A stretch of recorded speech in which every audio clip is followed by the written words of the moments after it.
kita sebaiknya nih kita langsung live trading pakai account kecil dulu apa demo dulu? Karena sebetulnya sih psikologisnya beda kalau kita main di demo gitu.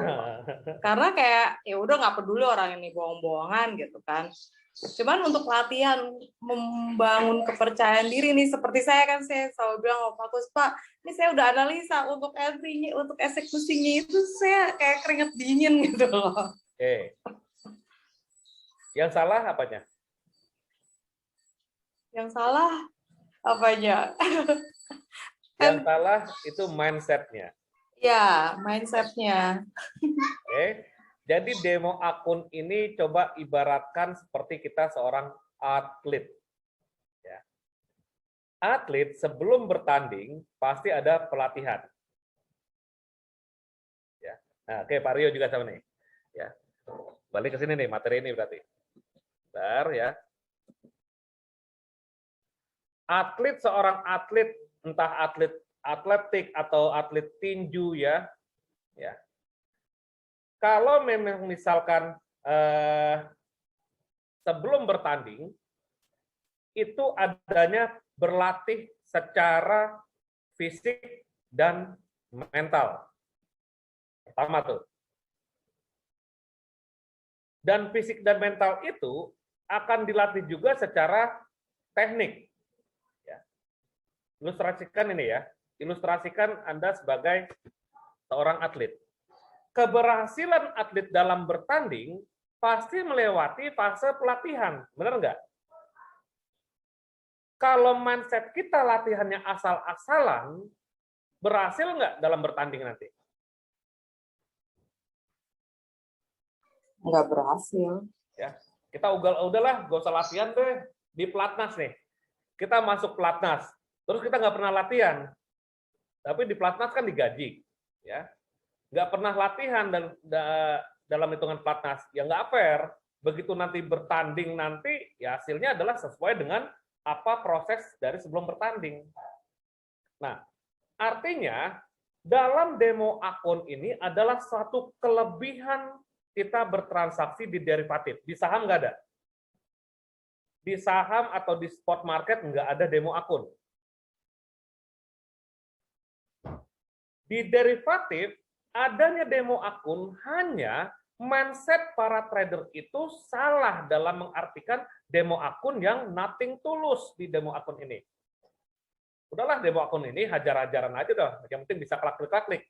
Sebenarnya itu adalah kesempatan kita berlatih. Karena di demo akun ini akan membentuk background kita sebagai trader. Background kita sebagai trader adalah untuk nanti saat pertandingan atau real akun sesuai dengan background yang sudah dilatih. Jangan anggap demo akun ini uang virtual yang tidak ada manfaatnya. Sebenarnya manfaatnya besar loh. Ingat, trading derivatif ini yang ada demo akun. Tetapi kemudian demo akun ini adalah tantangan kita untuk membentuk mindset. Bisa dipahami? Ya, jadi kita harus pikirin kalau ibaratnya ini uang gue beneran gitu ya. Hilangkan pikiran kalau ini cuman bohong-bohongan. Betul. Mindset kita nanti akan terbiasa. Karena kan saya sering sampaikan postingan ya, karakter akan membentuk kebiasaan dan kebiasaan akan membentuk budaya. Kan pernah saya kirim kan seperti itu. Karakter akan membentuk kebiasaan dan kebiasaan akan membentuk budaya. Kalau karakter kita udah salah, ya kebiasaan kita pun juga akan terbiasa salah, budayanya pun juga sama. Nah, yang dilatih adalah dalam kita bertanding atau berlatih, itu teknik, skill, dan lain-lain. Yang dilatih itu kan mentalnya juga, push up, lari, dan lain-lain ya. Barulah tekniknya.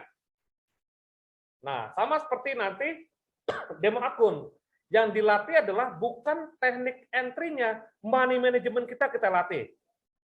Time management kita latih. Kan dari trading santai yang dapat kan fondasi, psikologi, mindset, money management, risk management, dan time management. Itu fondasinya. Nah, itu dilatih dulu.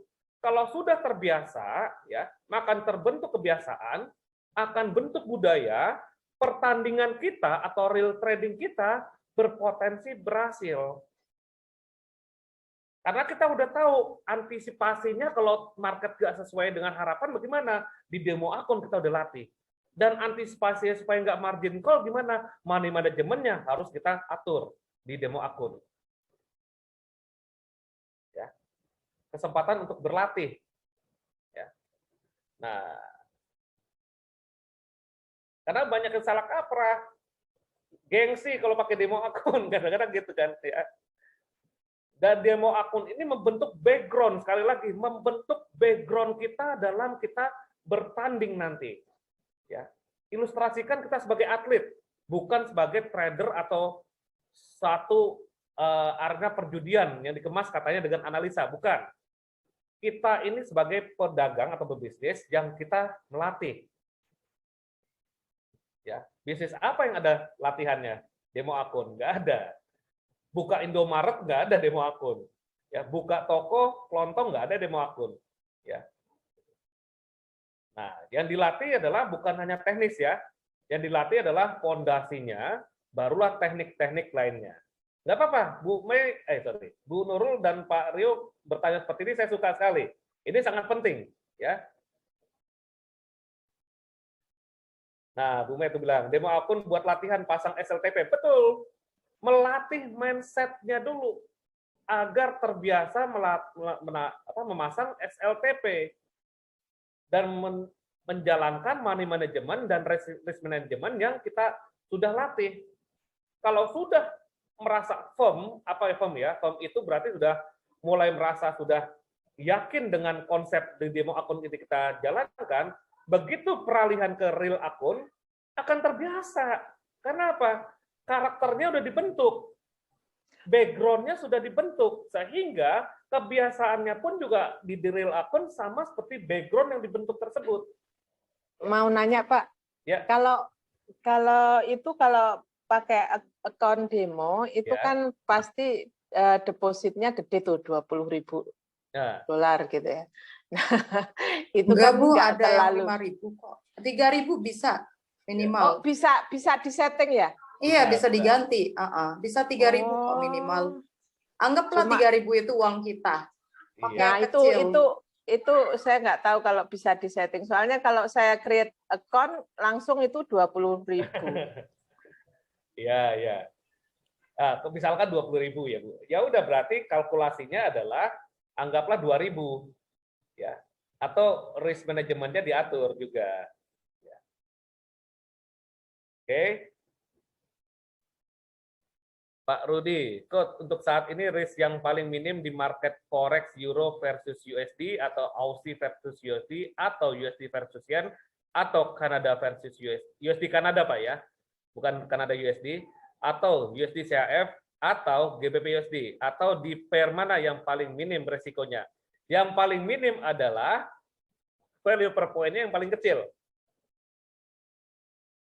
yaitu counter currency-nya yen. Tetapi karena dia minim dikarenakan value per point-nya lebih kecil. Hanya pergerakannya sama. Hitungan pip-nya. Resikonya juga sama.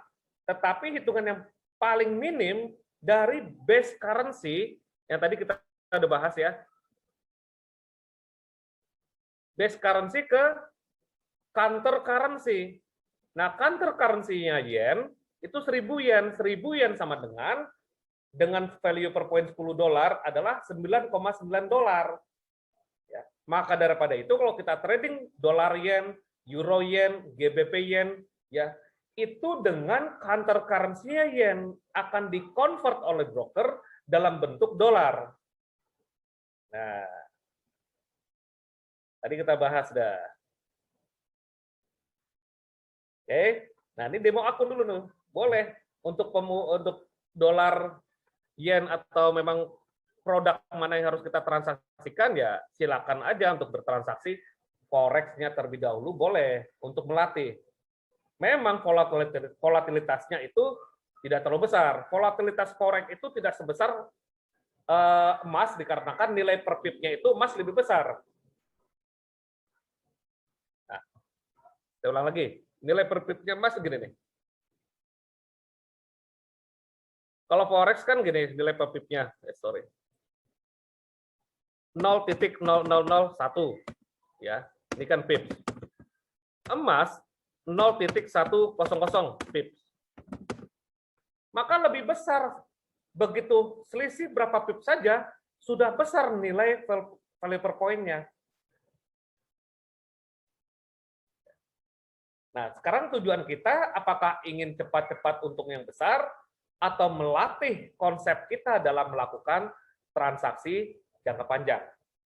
Nah, karena trading ini menurut saya ya, ini bisa menjadi prospek bisnis masa depan kita, karena kedepannya lagi 10 tahun lagi mungkin, ya tadi tahun 2008 saya sudah memikirkan bahwa 10 tahun ke depan akan banyak perusahaan-perusahaan fund manager, baik itu yang legal ataupun ilegal. Nah, sekarang banyak tuh, ya, yang legal dan ilegal, atas nama Net89, yang kemarin MIA, dan perusahaan-perusahaan lainnya yang mengatasnamakan fixed income. Nah, kenapa? Industri ini tetap berjalan, dan industri ini prospek pasarnya tidak akan pernah padam. 10 tahun lagi, bisa saja perusahaan-perusahaan fund manager baru dan mungkin perusahaan dan regulasi akan mengizinkan fund manager yang mengatasnamakan derivatif dari forex ya, perdagangan forex. Ya. Selain perbankan. Dan mungkin saja dari alumni trading santai yang menjadi pelaku pasarnya. Ya. Misalkan Amin. Pak Deddy sudah membuat suatu konsorsium, ya, tetapi dengan konsep trading yang benar. Dimulai dari sekarang, 10 tahun lagi loh bisa loh. Banyak sekali produk-produk yang masuk seperti cryptocurrency dan emas ini bisa jadi pilihan luas besar ya. Valuta asing juga jadi pilihan. Artinya pasarnya itu nggak akan pernah padam. Nah, artinya di saat memang nanti ke depannya itu banyaknya kondisi yang agak sulit ya, dan kita memiliki skill atau keterampilan dalam melakukan tradingnya itu sudah terbina dari sekarang, anggaplah ini sebuah proses dalam perjalanan masa depan kita, sehingga kita sudah pensiun, sehingga kita sudah memiliki suatu akhir aktivitas yang sudah mulai berkurang, ada salah satu aktivitas yang tanpa menggunakan fisik, yaitu trading. Dan bisa juga dengan keahlian-keahlian masing-masing mengumpulkan dana atau membuat suatu copy trade, yang penting adalah bentuk dulu background-nya yang benar. Ya. Background itu bukan hanya dari skill teknik analisa, tetapi dalam emosional, dalam mengatasi pasar atau mengatasi emosi diri kita sendiri sudah mulai teratur. Ya. Dan memiliki sebuah moto, artinya seorang profesional, anggaplah kita ini calon profesional ya, kita semua calon profesional ya. Seorang profesional trader tidak hanya memikirkan keuntungan saja atau memikirkan bagaimana cepat mendapatkan untung atau cepat bertransaksi dengan volume cepat atau durasi waktu cepat, tetapi lebih memikirkan keselamatan dana. Karena jika Anda nanti menjadi profesional trader dan mentransaksikan dana nasabah, ya, yang dipikirkan adalah bukan hanya keuntungan saja atau faktor greedy Anda. Yang dipikirkan adalah keselamatan dari modal kita. Pak Rudi, once more, Coach. XAG USD apakah risk lebih minim daripada XAU USD? Volatilitas pasarnya sama, cuman kontraknya aja lebih mahal, Pak. XAG atau kontrak perak itu 5.000 troy ounce per lot. Bayangkan aja kalau forex kalau emas itu 100 troy ounce, kalau misalkan perak itu 5.000 troy ounce, ya, selisih kenaikan $1 saja dikalikan 5.000, ya, otomatis selisih lebih besar daripada emas. volatilitasnya hampir sama, hanya nilai per kontraknya yang berbeda mahal. Maka daripada itu, ya, jika memang ada uang yang nggak berseri, ya,